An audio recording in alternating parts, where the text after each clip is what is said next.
आज हम लोग जो बात करने जा रहे हैं कॉब डगलस प्रोडक्शन फंक्शन पे बात करेंगे। कॉब डगलस प्रोडक्शन फंक्शन जिसे हम लोग Q equal to A L की पावर अल्फा एंड C की पावर बीटा, ये आपका कॉब डगलस प्रोडक्शन फंक्शन है।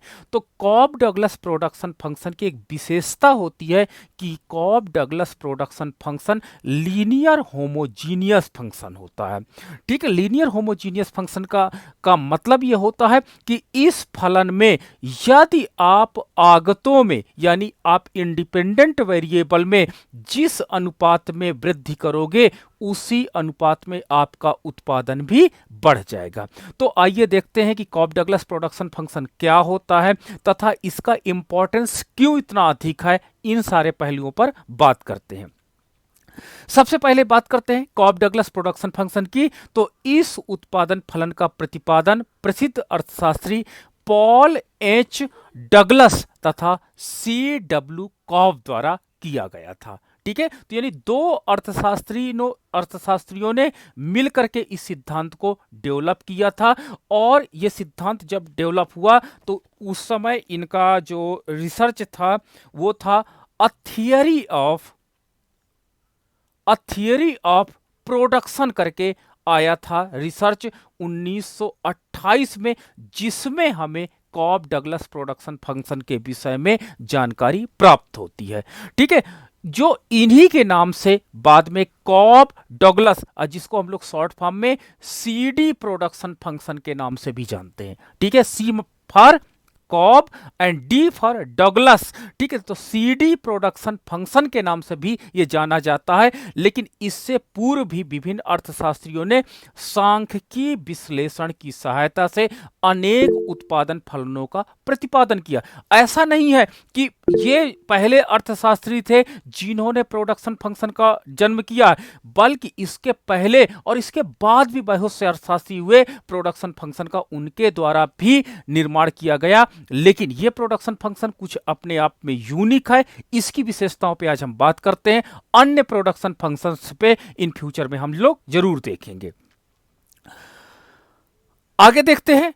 उत्पादन फलन के संदर्भ में कॉब एवं डगलस का कहना है कि निर्माणकारी उत्पादन में पूंजी का योगदान 1/2 होता है तथा शेष 3/4 श्रम का हिस्सा होता है। तो उन्होंने कहा था कि जो उनका प्रोडक्शन फंक्शन था Q equal to A L की पावर अल्फा एंड C की पावर बीटा, उन्होंने कहा कि अल्फा जो यहां पर पैरामीटर है उसका मान 1/2 प्राप्त हुआ। एक मिनट, ये आपका पूंजी का बीटा का मान 1/2 प्राप्त हुआ तथा 3/4 जो हिस्सा था वो अल्फा का मान प्राप्त हुआ जब कॉब डगलस ने जो मैन्युफैक्चर सेक्टर था उसके लिए उत्पादन का ये फलन जनरेट किया। अतः इसका प्रयोग निर्माणकारी उद्योग या संपूर्ण अर्थव्यवस्था के संदर्भ में किया जा सकता है, क्योंकि इसके फलन के द्वारा निकाले गए निष्कर्ष सत्यता के अत्यंत निकट होते हैं। कॉब डगलस उत्पादन फलन को हम लोग निम्नलिखित रूप में प्रस्तुत करते हैं, जिसमें Q उत्पादन को दर्शाता है, A आपका यहां पर हम मान लेते हैं एक पॉजिटिव पैरामीटर्स है जो तकनीकी प्रगति को दिखाता। इसको बहुत आगे हम डिफाइन करेंगे। A का एक विशेष रोल होता है। L यहां पर लेबर को दर्शा रहा है, C यहां पर पूंजी को दर्शा रहा है, अल्फा तथा बीटा को पैरामीटर को दर्शा रहे हैं जो श्रम तथा पूंजी के साथ काम कर रहे हैं। अब हम देखते हैं कि जो आपका कॉब डगलस प्रोडक्शन फंक्शन है, मैं उसको और अधिक एलोबरेट करना चाहूंगा क्योंकि इस सेक्शन से सबसे ज्यादा प्रश्न एग्जाम्स में पूछे गए हैं। सबसे ज्यादा पूछा जो आपका गया कि आपका यहां पर जो कॉब डगलस प्रोडक्शन फंक्शन में Q है वो वस्तु की उत्पादन की मात्रा को दर्शा रहा है। यहां पर जो आपका L है वो ये आपका श्रम की मात्रा को दर्शा रहा है। श्रम की मात्रा को यहां पे लेबर को यहां पे दर्शा रहा है। वहीं पर आपका C पूंजी की मात्रा को दर्शा रहा है। अल्फा बीटा जो आप देख सकते हो दो पैरामीटर हैं यहां पर, alpha and beta. Alpha parameter है श्रम के लिए तथा बीटा पैरामीटर आपका यूज किया गया है कैपिटल के लिए, ये यहां पर दर्शा रहे हैं पैरामीटर्स के रूप में, और ए आपका यहां पर प्राचाल को लिया गया है। ये सारे जो आपके पास तीनों पैरामीटर्स जो हैं ये वास्तव में धनात्मक स्थिरांक है, जिनका मान 0 और 1 के मध्य रहता है, अल्फा और बीटा का, ना कि ए का। ए को हम देखते हैं क्या, तो ए आपका क्या है, अवशेष है, जिसे हम लोग क्या कहते हैं, रेसिड्यूल के नाम से जानते हैं, जो तकनीकी परिवर्तन के रूप में जाना जाता है।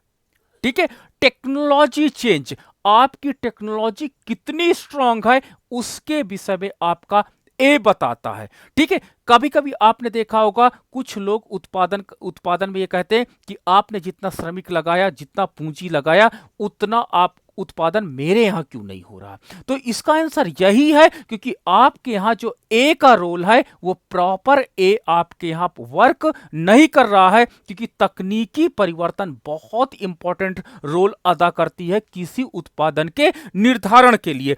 तो यहां पर हम देख सकते हैं कि जो ए का रोल होता है वो वास्तव में टेक्नोलॉजी को दिखाता है कि तकनीकी आपकी कितनी सफिशिएंट या तकनीकी कितनी आपके प्रोडक्शन फंक्शन के अनुरूप है, और वही को यहां पे दर्शाते हैं। जबकि एल तथा सी यहां पर मान के चलते हैं कि एक आपका श्रम तथा पूंजी जो प्रयोग में लाई जाती है और जो सामान्य अर्थव्यवस्था में प्रयोग में लाई जाती है वही प्रयोग में आ रही है, लेकिन ए के कारण आपका प्रोडक्शन फंक्शन स्पेशल हो जाता है। तो इसलिए यहां पर ए को तकनीकी परिवर्तन या तकनीकी अपग्रेडेशन के नाम से भी हम इसको जान सकते हैं, और इसको हम लोग अवशेष या रेसिड्यूल के नाम से भी जानते हैं। तो एग्जाम में सबसे ज्यादा पूछा गया कि आप कॉब डगलस जो प्रोडक्शन फंक्शन होता है उसमें जो भी सिंबल्स हैं वो किन किन चीजों को प्रदर्शित करते हैं। तो आपने देख लिया है कि यहां पर उत्पादन के केवल दो साधनों को लिया गया है, श्रम तथा पूंजी को लिया गया है, और उसके साथ ही साथ तकनीकी परिवर्तन को भी इसमें इंक्लूड एज आपका कहते हैं अवशेष या रेसिड्यूल के रूप में ऐड किया गया है। तो इस प्रकार हम देख सकते हैं कि आपका कॉब डगलस प्रोडक्शन फंक्शन दो उत्पादन के संसाधनों के साथ कार्य करता है, और यह एक प्रकार का लीनियर होमोजीनियस फंक्शन है। और लीनियर होमोजीनियस फंक्शन का तात्पर्य होता है कि अगर जिस आगतों में जब निश्चित अनुपात में परिवर्तन करते हैं तो उसी अनुपात में आपके उत्पादन में भी परिवर्तन दिखाई पड़ा। जब कॉब डगलस ने इसको विनिर्माणकारी उद्योग में अप्लाइड करके देखा तो इन्होंने पाया कि जो श्रम का हिस्सा है वो 3/4 है, यानी अल्फा का मान, यहां पे अल्फा पैरामीटर का जो मान था वो 3/4 था, और पूंजी पैरामीटर का मान इन्होंने 1/4 प्राप्त किया। यहां पर एक आपका करेक्शन था, यहां पर 1/4 था। ठीक है, 1/4 यहां पर जरूर कर देख लीजिएगा, 1/4 यहां पर इन्होंने प्राप्त किया। तो इस प्रकार जो इनका applied Cobb Douglas production function था उसमें ये देखने को मिला। अब आगे हम लोग ये देखते हैं कि ये प्रोडक्शन फंक्शन हमें क्या बताता है। ये प्रोडक्शन फंक्शन हमें ये बताता है कि यदि श्रम का पैरामीटर का मान तथा पूंजी के पैरामीटर का मान अगर हम जोड़ दें, तो अगर इसका मान यदि इकाई के बराबर प्राप्त हो जाता है तो हम कहेंगे कि लीनियर होमोजीनियस फंक्शन है, अर्थात स्थिर पैमाने का नियम कार्य कर रहा है। मतलब अगर अल्फा प्लस बीटा का मान इकाई के बराबर प्राप्त हो जाता है, ठीक है, तो आपका कौन सा नियम होगा, स्थिर पैमाने का प्रतिफल काम करेगा। यह पॉइंट आप नोट रखिएगा। कॉब डगलस प्रोडक्शन फंक्शन में यह प्राप्त हुआ कि उन्होंने विनिर्माणकारी उद्योग में जब इसको टेस्टिंग किया तो उन्होंने पाया कि स्थिर पैमाने का प्रतिफल वहां पर कार्य कर रहा था, क्योंकि अल्फा तथा बीटा पैरामीटर का जो योग था वो इकाई के बराबर था। अगर अल्फा प्लस बीटा का मान इकाई से ज्यादा हो जाए तो इसका मतलब होता है वृद्धिमान पैमाने का प्रतिफल कार्य कर रहा है, वृद्धिमान पैमाने का प्रतिफल काम कर रहा है। और अगर अल्फा प्लस बीटा का मान इकाई से कम प्राप्त हो जाए तो हम कहेंगे कि इसमें कौन सा नियम काम कर रहा है, ह्रासमान पैमाने का प्रतिफल काम कर रहा है। अधिकतर एग्जामों में यहां से क्वेश्चन बहुत पूछे गए हैं। If alpha plus beta is equal to 1 then what will be, क्या होगा? ठीक है, तो आप तुरंत बोलिएगा स्थिर पैमाने के प्रतिफल को दिखाएगा। अगर कॉप डगलस प्रोडक्शन फंक्शन के अनुरूप अल्फा तथा बीटा का मान इकाई से ज्यादा हो जाता तो क्या होगा? आपको तुरंत आंसर होना चाहिए वृद्धिमान पैमाने के प्रतिफल को दर्शाता है। तो इस प्रकार जो लेबर का पैरामीटर है एंड कैपिटल का जो पैरामीटर है अल्फा और बीटा, उनका बहुत इंपॉर्टेंट रोल था प्रोडक्शन को निर्धारण करने में। ठीक है, प्रोडक्शन को निर्धारण करने में इनका बहुत अधिक रोल रहा। और याद रखिएगा, इनका जो ये पैरामीटर है, यही जब गुणांक के रूप में कन्वर्ट होता है तो आपके उत्पादन फलन की दक्षता को भी दर्शाने लगता है। ठीक है, अगर इस पैरामीटर का मान लगातार बढ़ता चला जाता है तो आपके उत्पादन कितना दक्ष है, कितना तेजी से काम कर रहा है, कितना, तो उसको दर्शाने लगता है। तो अल्फा तथा बीटा का मान बहुत इंपॉर्टेंट रोल अदा करता है उत्पादन के निर्धारण में।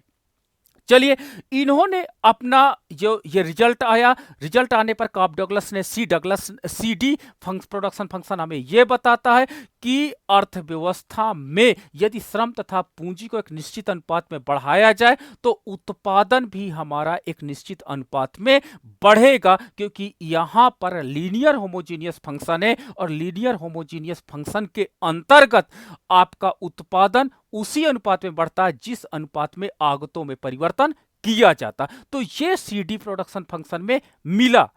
आगे हम देखते हैं, समीकरण हमें यह बताता है कि उत्पादन सीधे तौर पर, इंपॉर्टेंट पॉइंट है यहां पर, सीधे तौर पर श्रम और पूंजी पर निर्भर करता है। ठीक है, यानी प्रोडक्शन डायरेक्टली डिपेंड किस पे कर रहा है? लेबर एंड कैपिटल पे। उत्पादन का वो भाग जिसकी व्याख्या हम इसके द्वारा नहीं कर सकते, उसे हम ए द्वारा कर सकते हैं। कैसे? मान लीजिए मैंने क्या किया, श्रम लगाया। ठीक है, श्रम की मार्जिनल प्रोडक्टिविटी कुछ है, पूंजी की मार्जिनल प्रोडक्टिविटी कुछ है, दोनों को जोड़ने के बाद भी ज्यादा उत्पादन प्राप्त हो रहा, तो वहां पर क्या हो जाएगा? यानी जो बचता है वहां पर रोल आपका हो जाएगा ए का रोल हो जाएगा, यानी अवशेष का रोल इंपॉर्टेंट हो जाएगा, जो इस प्रोडक्शन फंक्शन में Q equal to A, L की पावर अल्फा तथा C की पावर बीटा में इंक्लूड किया गया है। कि सबसे ज्यादा इंपॉर्टेंट रोल Q का L के साथ है, Q का C के साथ है, लेकिन अगर L और C के अतिरिक्त उत्पादन आपके पास आ जाता है तो वहां पर रोल हो जाता है किसका? एक पैरामीटर्स का आपका रोल वहां पर होने लगता है। तो ये आपका जो रेशिड्यूल है, जो तकनीकी परिवर्तन है, अगर उत्पादन फलन में इन दोनों के अतिरिक्त ज्यादा उत्पादन या कम उत्पादन हो रहा है तो समझ जाइए ए का रोल वहां पर एक्टिवली हो रहा है। ठीक है, जिसे हम यहां पर अवशेष या रेशिड्यूल के रूप में जानते हैं, जो तकनीकी परिवर्तन के रूप में जाना जाता है। तो एग्जाम में ए पर बहुत ज्यादा प्रश्न पूछे गए हैं। आप कोई भी नेट जेआरएफ का एग्जाम का पेपर उठाइए, कॉप डगलस प्रोडक्शन फंक्शन लीजिए, स्टैंडर्ड क्वेश्चन ए पर ही प्रश्न रखे गए हैं। नॉर्मल पीजीटी में पूछा जाता है कि ये जो आपका प्रोडक्शन फंक्शन है, इसमें बीटा क्या है, क्या बीटा का मान 0 हो सकता है? तो इस तरह के क्वेश्चन पीजीटी में पूछे गए, लेकिन नेट जेआरएफ में प्रश्न पूछा जाता है कि ए का क्या रोल है, ए किस प्रकार की यहां स्थिति दर्शाता, तो आप बताओगे तकनीकी परिवर्तन या अवशेष के रूप में होता। यानी श्रम की सीमांत उत्पादकता और पूंजी की सीमांत उत्पादकता का योग आपके उत्पादन के बराबर होना चाहिए। अभी आयलर थ्योरम हमने देखा था, लेकिन अगर कभी हमको उससे ज्यादा उत्पादन प्राप्त हो जाता तो कहीं ना कहीं हमारा ए इंपॉर्टेंट रोल वहां पर अदा कर रहा है। तो ये कॉप डगलस प्रोडक्शन फंक्शन की एक इंपॉर्टेंट बात रही कि कॉप डगलस प्रोडक्शन फंक्शन में उन्होंने श्रम तथा पूंजी को महत्व तो दिया, लेकिन साथ ही साथ ए जैसे रेशिड्यूल को भी उन्होंने अपने प्रोडक्शन फंक्शन में इंक्लूड किया और उसके रोल को भी स्वीकार किया। कभी कभी आप देखते होंगे कि जब हम जानते हैं कि Q is the function of L and C, हम जानते हैं कि उत्पादन जो है वो श्रम तथा पूंजी का भाग है, लेकिन कभी कभी श्रम तथा पूंजी को दोनों को लगाने के बाद उत्पादन नहीं बढ़ता, क्योंकि वहां पर ए का रोल बहुत ज्यादा इंपॉर्टेंट हो जाता। तो आपने देखा होगा समय और परिस्थितियों के अनुसार हमने ए पर भी फोकस करना सीख लिया है। अब हम डायग्राम के माध्यम से देख सकते हैं कि डायग्राम में हमने आधार अक्ष पर लेबर को लिया है, आधार अक्ष पर हमने लेबर को लिया, वहीं हमने लंब अक्ष पर y जिसको एक्सेस आप बोलते हो, यहां पर हमने कैपिटल को ले लिया।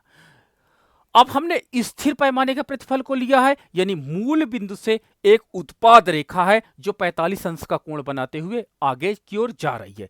अब देखिए उत्पाद रेखा, इसको प्रोडक्ट लाइन भी बोलते हैं, इसको बोलते हैं उत्पाद रेखा।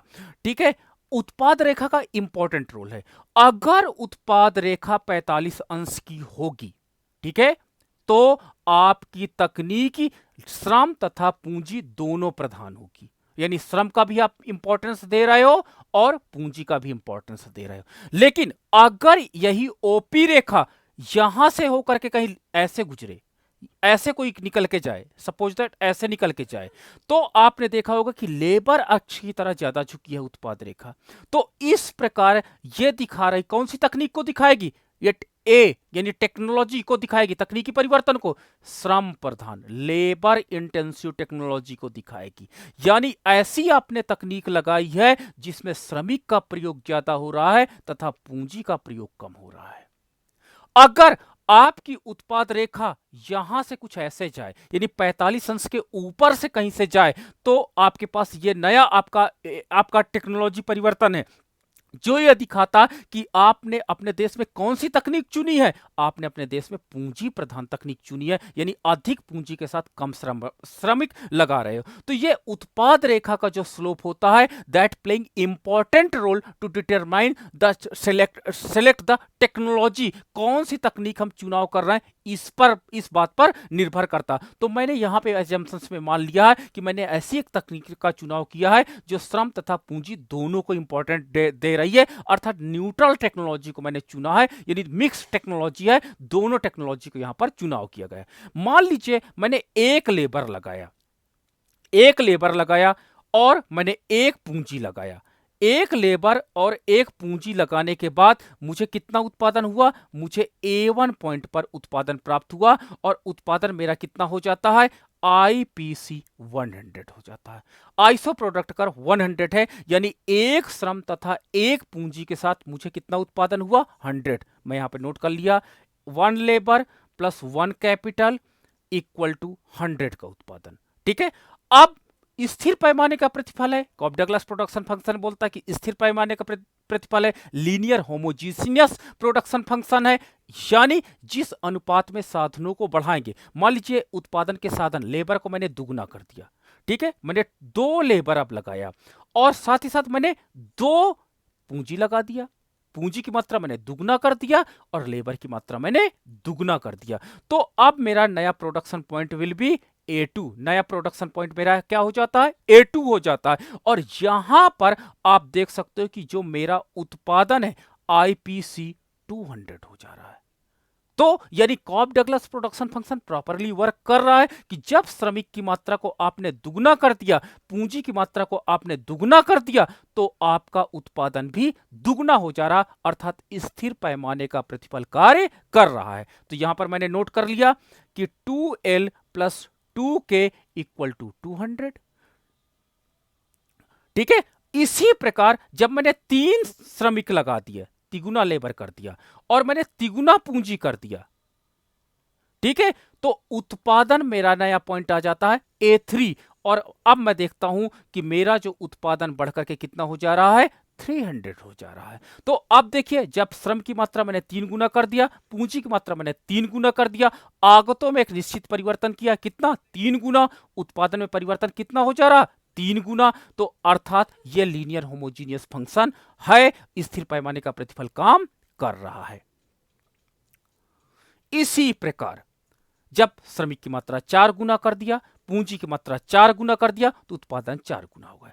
श्रमिक की मात्रा 5 गुना कर दिया, पूंजी की मात्रा 5 गुना कर दिया, उत्पादन 5 गुना हो गया। तो इस प्रकार हम कह सकते हैं कि कॉब डगलस प्रोडक्शन फंक्शन के अंतर्गत लीनियर होमोजीनियस फंक्शन प्राप्त हुआ और जो स्थिर पैमाने के प्रतिफल को दर्शा रहा था, अर्थात जिस अनुपात में उत्पादन के साधनों को बढ़ा रहे थे, उसी अनुपात में हमारा उत्पादन भी बढ़ता चला जा रहा था।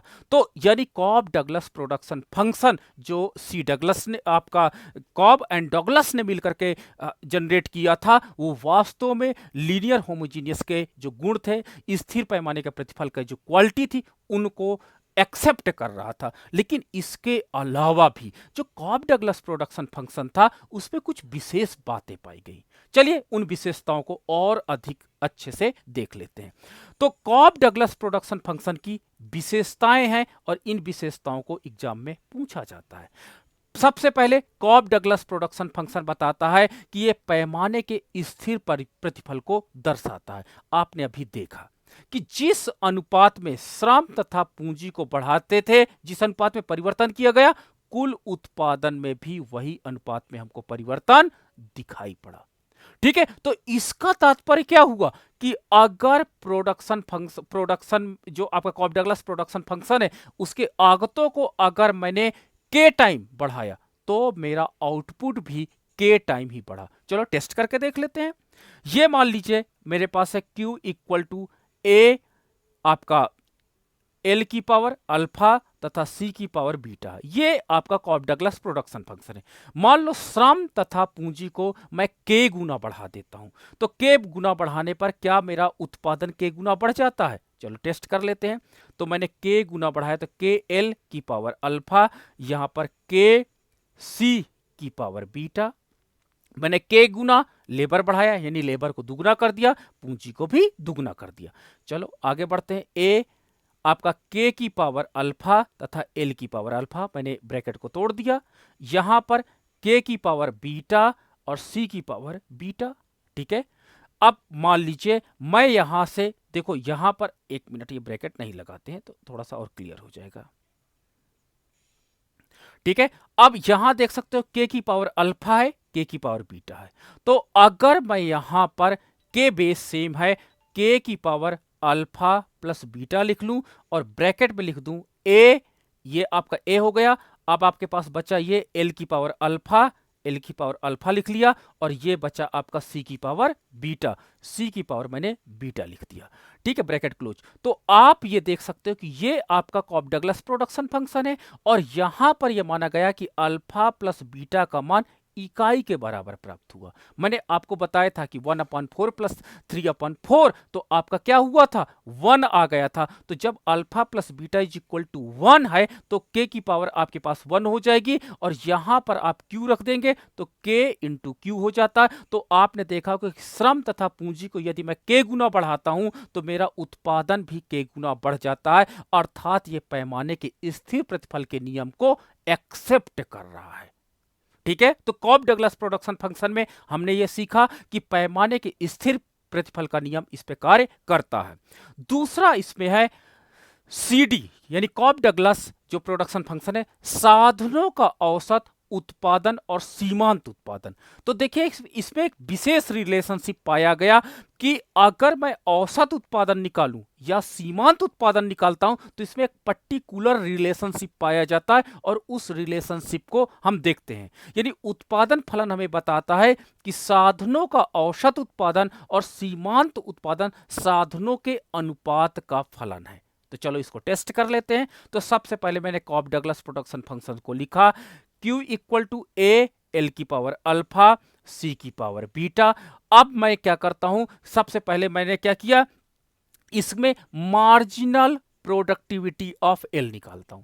ठीक है, मार्जिनल प्रोडक्टिविटी ऑफ एल निकालता हूं। क्या? सीमांत उत्पादन, क्योंकि दो उत्पादन के साधन यहां पर हैं, एल तथा सी। तो मैंने मार्जिनल प्रोडक्टिविटी ऑफ एल निकालने के लिए अगर इस कॉब डगलस फलन को मैं पार्शियल डेरिवेटिव कर दूं in the respect of L, तो शायद मार्जिनल प्रोडक्टिविटी ऑफ एल निकल आएगी। तो चलिए मैंने इस फलन को क्या किया, पार्शियल डेरिवेटिव कर रहा हूं, किसके रेस्पेक्ट में? एल के रेस्पेक्ट में, लेबर के रेस्पेक्ट में। तो जब मैं लेबर के रेस्पेक्ट में इसको पार्शियल डेरिवेटिव करता हूं, तो ए अल्फा, अल्फा पहले आ जाता है, एल की पावर अल्फा -1 एंड सी की पावर बीटा हो जाता है।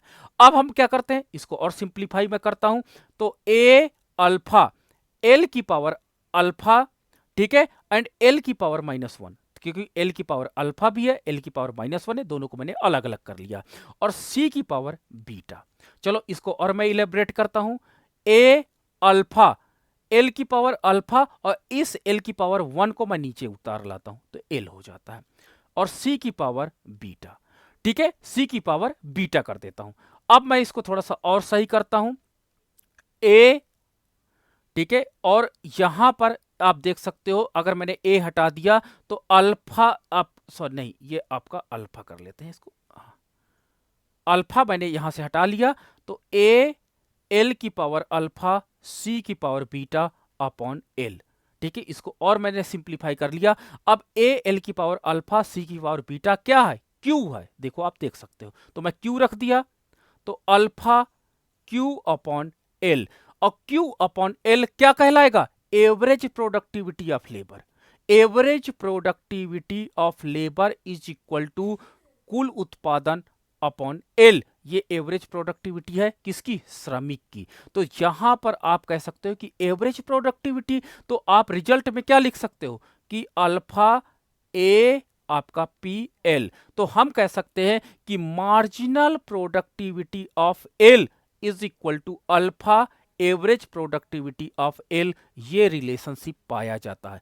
यानी रिजल्ट बहुत क्लियरली देखना कि सीमांत उत्पादकता जो श्रम का गुणांक है और उसकी औसत उत्पादकता का गुणनफल है।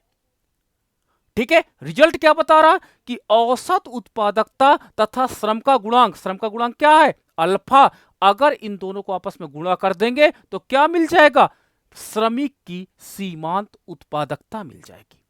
ठीक है, अगर मैं अल्फा को इधर कर दूं तो average productivity of labour equal to marginal productivity of labour upon alpha हो जाएगा। तो ये एक नया रिलेशनशिप स्टेब्लिश हो गया कि कॉब डगलस प्रोडक्शन फंक्शन के अंतर्गत average productivity of labour equal to marginal productivity में से यदि मार्जिनल प्रोडक्टिविटी को यदि उसके पैरामीटर से हम क्या करते हैं, डिवाइड कर दें, तो मुझे एवरेज प्रोडक्टिविटी मिल जाएगी। तो ये रिलेशनशिप स्टेब्लिश हुआ इन द रिस्पेक्ट ऑफ लेबर।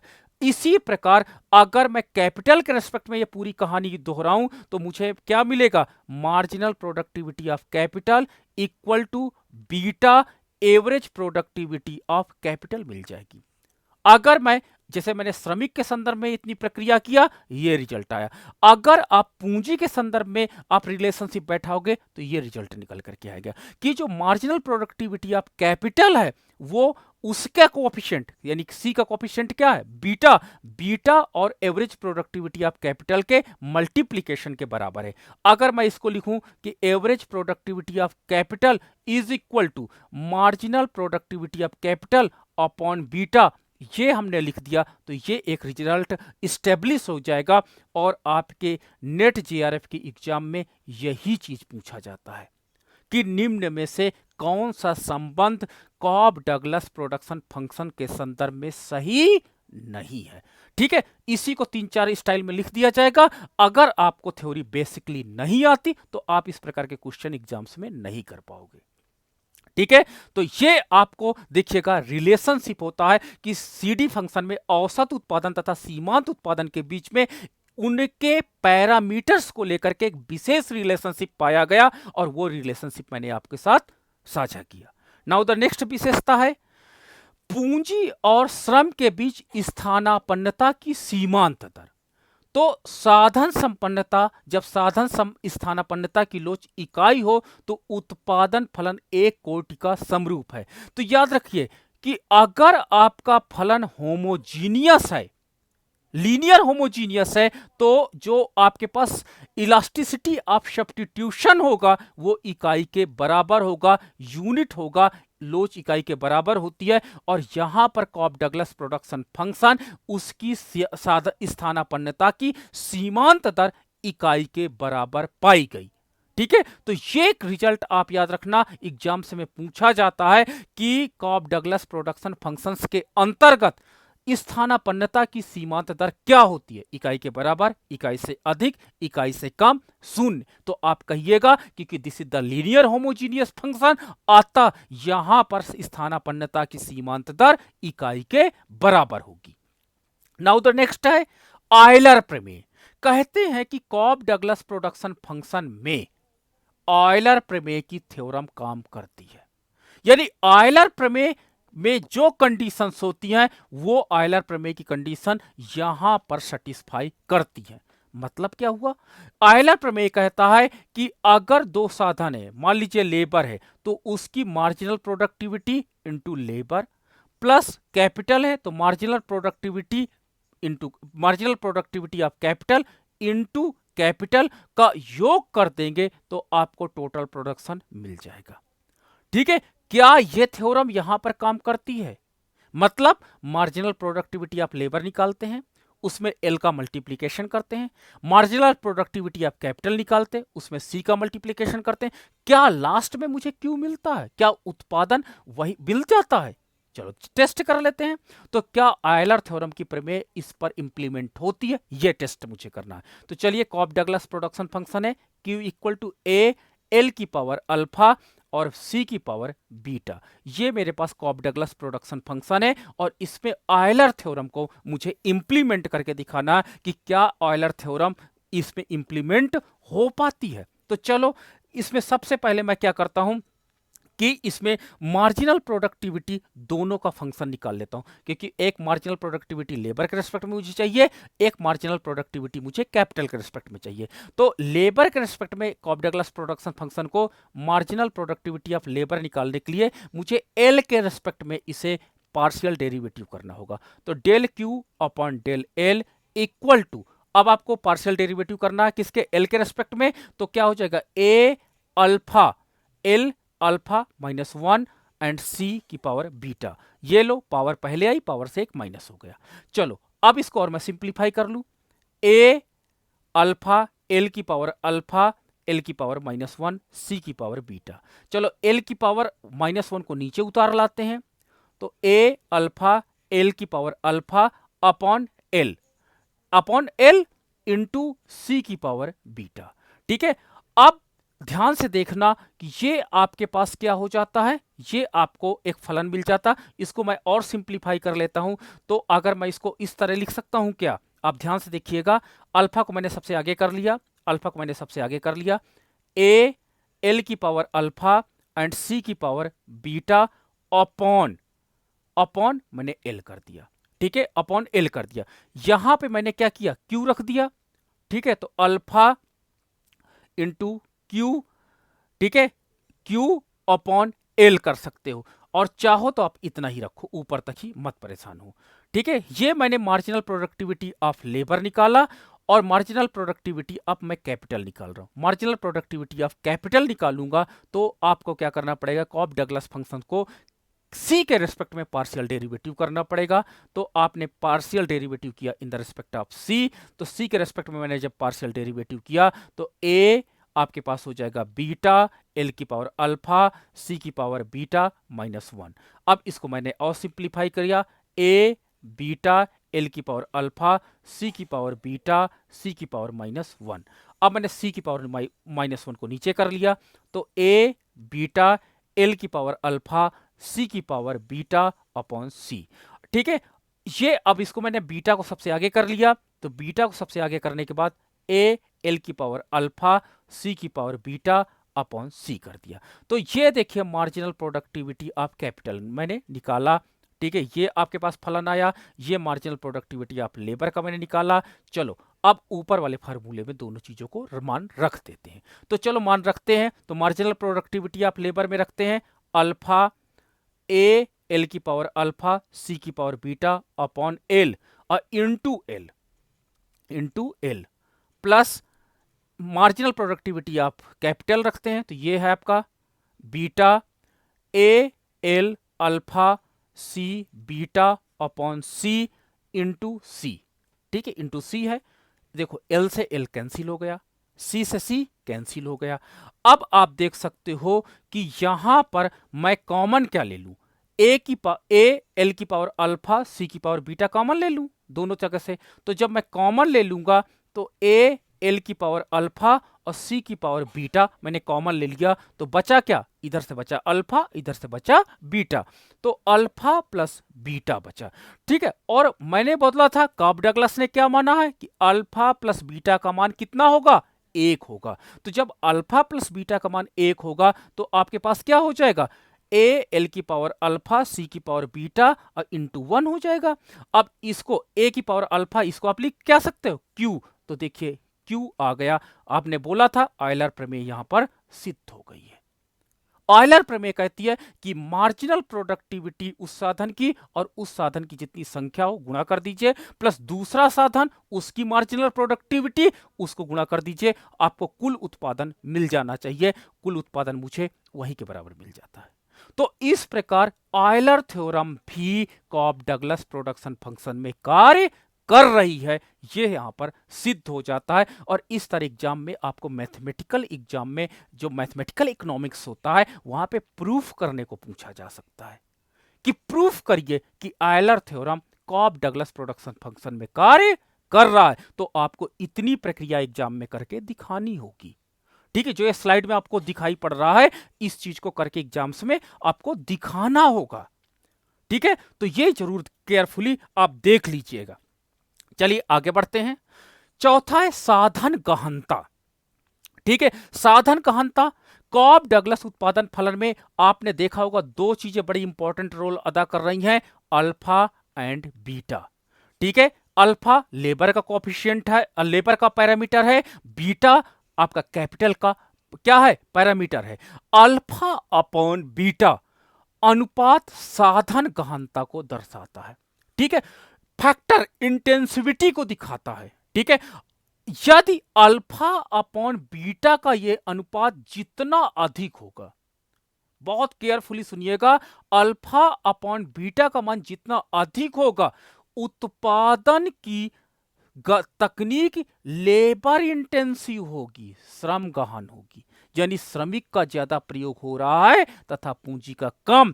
लेकिन अल्फा तथा बीटा का अनुपात जितना कम होगा, रेशियो जितना कम होगा, उतना ही क्या हो जाएगी, पूंजी गहन तकनीक होगी।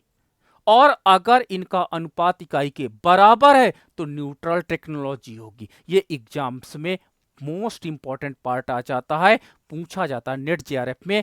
इन the respect of Cobb Douglas production function alpha and beta ratio is very low. Alpha तथा बीटा का अनुपात बहुत कम है। निम्न में से कौन सा ऑप्शन सही है? तकनीक श्रम प्रधान होगी, तकनीक पूंजी प्रधान होगी, तटस्थ तकनीक होगी, इससे डिफाइन नहीं किया जा सकता, चौथा पूछ लेगा। तो ये आपका मोस्ट इंपॉर्टेंट है और इस तरह के प्रश्न अधिकतर नेट जेआरएफ में ही पूछे गए हैं। ठीक है, तो ये आप याद रखिएगा, साधन गहनता को भी कॉब डगलस प्रोडक्शन फंक्शन का जो पैरामीटर है अल्फा और बीटा वो बताता, ना कि बच्चे बड़ा कंफ्यूज हो जाते हैं, बच्चे लेबर और कैपिटल को लगा देते हैं। ठीक है, अगर मैं आपसे प्रश्न पूछूं कि निम्न में से कौन सा ऑप्शन साधन गहनता को दर्शाता है, ए मैं कह दूं एक, ए मतलब ए वही जो आपने रेसिड्यूल देखा होगा, B labour and capital, C alpha and beta, D उपरोक्त में से कोई नहीं। तो बच्चे मैंने देखा 80% रिजल्ट्स बी पर टिक हुए हैं, बी पर टिक हुए हैं। ठीक है, उनको लगता है कि साधन गहनता का सीधा संबंध श्रम तथा पूंजी के अनुपात से है, जबकि उनके पैरामीटर के रेशियो से ये चीजें हमें पता चलती हैं। पैरामीटर हमें इंडिकेट करता है, तो इसलिए गड़बड़ी हमारे एग्जाम्स में बहुत ज्यादा हो जाती है। जबकि साधन गहनता के डिफिनीशन में बोलूं तो श्रम गहन, पूंजी गहन, लगता है श्रम का सीधा मतलब है, पूंजी का सीधा मतलब है। तो इस प्रकार ये साधन गहनता को स्पष्ट करने में इसका बहुत इंपॉर्टेंट रोल हो जाता है। आगे हम बात करते हैं, उत्पादन की दक्षता को भी बताता है Cobb Douglas production function. Cobb Douglas उत्पादन में एक उत्पादन के साधनों के संगठन में दक्षता को मापने में भी सहायता करता कि आप कितना अधिक दक्ष हैं, ठीक है, इफिशियंट हैं, उस इफिशियंसी को यह मापा जाता। जैसे कहते ना कि आपकी कंपनी बहुत अच्छा उत्पादन दे रही है, यानी आपकी कंपनी क्या है, बहुत ज्यादा इफिशियंट है, इफिशियंट है। आपकी कंपनी बहुत ज्यादा दक्ष नहीं है, यानी अच्छी गुणवत्ता वाली वस्तुओं को नहीं बना पा रही है, तो ये दक्षता को भी आपको रिपोर्ट करती है। तो यहां पर जो आपके पास दक्षता को मापने में जो सहायक करता है वो सहायता करता है ए पैरामीटर।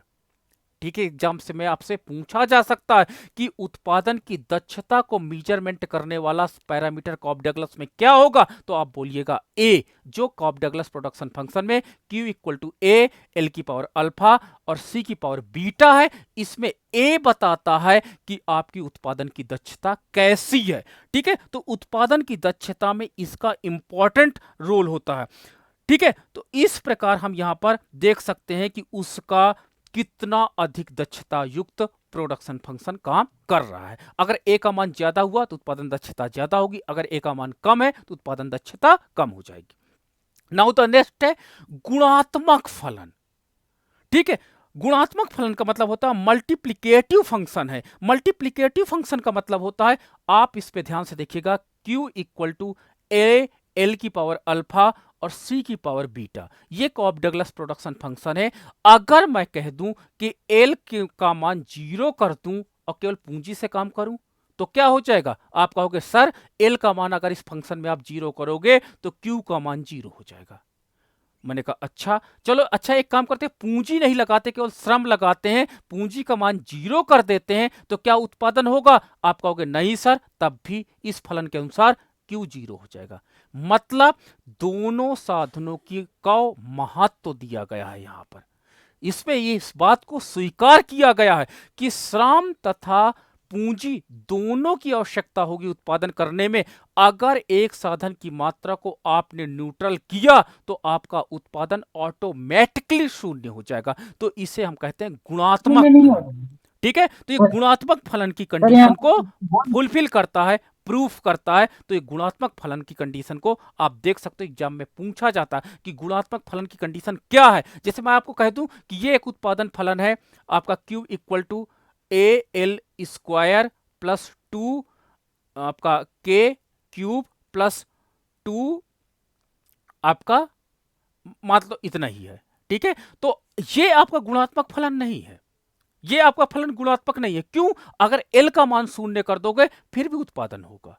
ये आपका गुणात्मक फलन नहीं है। क्यों? क्योंकि K का मान अगर आप 0 कर दोगे फिर भी L के दम पे आप उत्पादन कर लोगे। लेकिन आपका जो कॉप डगलस प्रोडक्शन फंक्शन है वो मल्टीप्लिकेटिव फंक्शंस भी है, अर्थात एक साधन का यदि मान आप 0 करते हो तो दूसरे साधन का मान ऑटोमेटिक 0 हो जाएगा और आपका उत्पादन 0 हो जाएगा। अर्थात इस तथ्य को यह फलन उजागर करता है कि दोनों साधन इस प्रोडक्शन फंक्शन के लिए बहुत इंपॉर्टेंट है। ठीक है, नाउ द नेक्स्ट है श्रम तथा पूंजी से संबंधित अल्फा और बीटा उत्पादन लोच को दर्शाते हैं। ठीक है, ये बताते हैं कि लोच कितनी है। ठीक है, तो लोच को अगर आप रिप्रेजेंट करना चाहते हो कि इसमें कौन सा, मतलब कि जो श्रम तथा पूंजी है उसका क्या इंपॉर्टेंट रोल है, यानी लोच के माध्यम से हम ये जान सकते हैं कि उनको हटाया जा सकता है या सब्स्टिट्यूट किया जा सकता है। तो उन लोचों को ये दिखाएगा कौन? अल्फा तथा बीटा हमें बताता है। तो अल्फा और बीटा लोच के लिए भी यहां पर काफी ज्यादा इंपॉर्टेंट हो जाते हैं और हमें सजेस्ट करते हैं। तो इस प्रकार आप देख सकते हो कि जो कॉप डगलस प्रोडक्शन फंक्शन था वो वास्तव में जो रेडी तो किया गया, लेकिन इसकी कई विशेषताएं थी और कई विशेषताओं के कारण ये बहुत ज्यादा Cobb Douglas production function popular हुआ और अर्थशास्त्रियों के दिमाग में ये प्रोडक्शन फंक्शन बैठा। ठीक है, तो ये कई कंडीशंस को, कई कैरेक्टरिस्टिक को, कई विशेषताओं से युक्त है और एग्जाम्स में यही विशेषताएं आपके साथ हरदम पूछी गई हैं। ठीक है, तो ये आपका था, आज मैंने आपके साथ डिस्कस किया कॉप डगलस प्रोडक्शन फंक्शन। अब आपके प्रश्न जो हैं जरूर पूछिए।